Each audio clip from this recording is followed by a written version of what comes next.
Proformica kobachidze a été décrit de Géorgie. Afin de se procurer des exemplaires, il faut y aller, car le peu qui a été collecté est en Russie. Direction donc au Malo, dans la région de Tuchéti, en Géorgie. C'est un haut plateau, isolé de tout, à 2000 mètres d'altitude, avec au fond la Russie et des sommets du Haut-Caucase à plus de 4000 mètres. Et comment dit-on fourmi en Géorgie? Gianduela. Pourquoi aller en Géorgie pour Proformica kobachidze?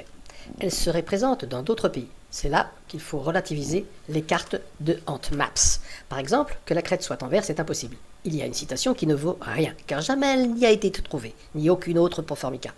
Il y a une citation en Bulgarie. Je suis allé, j'en ai trouvé, et j'ai la certitude que c'est autre chose, une nouvelle espèce. J'ai contacté la chercheuse qui l'a trouvée, et c'est confirmé. Aussi, je doute qu'en Turquie, ce soit aussi cette espèce. Afin de connaître cette Proformica kobachidze, savoir à quoi elle ressemble, il faut lire la publication d'Arnoldi qui date de 1968. Bon, pas d'affolement, c'est en russe. Des éléments de mesure, 2 dessins qui attestent qu'il n'y a pas de poil dressé et la confirmation qu'elle est à Haut Malo. C'est un entomologiste qui lui a donné des exemplaires en 1959 et en 1960. Depuis, personne n'en a repris. D'où mon défi. Première étape, aller à Haut Malo. On doit prendre l'une des 10 routes les plus dangereuses au monde. Ensuite, sur le site de Malo, où aller? Les zones de présence des Proformica sont très petites. C'est sur cette pente, au premier plan, que j'ai trouvé les premières. Végétation rase, des rochers, orientation plein sud pour le soleil, parfait. Où sont-elles? Il faut déjà observer des ouvrières, les trouver. Elles sont petites et peu nombreuses.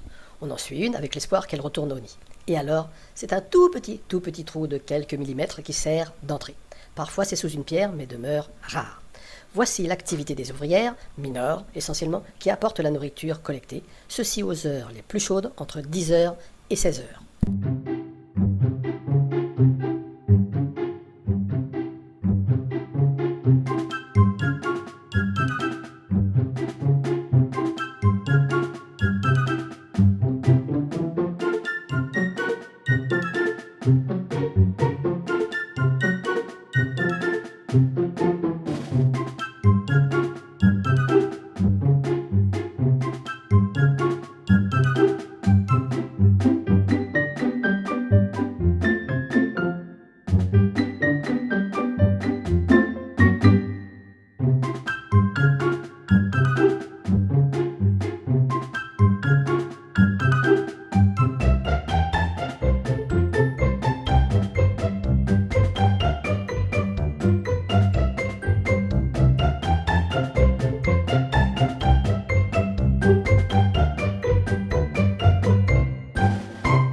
Voici les éléments morphologiques qui la caractérisent. J'avais souligné précédemment l'absence de poils dressés. Il y en a, mais très peu. Et c'est surtout cette pubescence sur tout le corps qui la caractérise. C'est exactement et exclusivement Proformica kobachidze.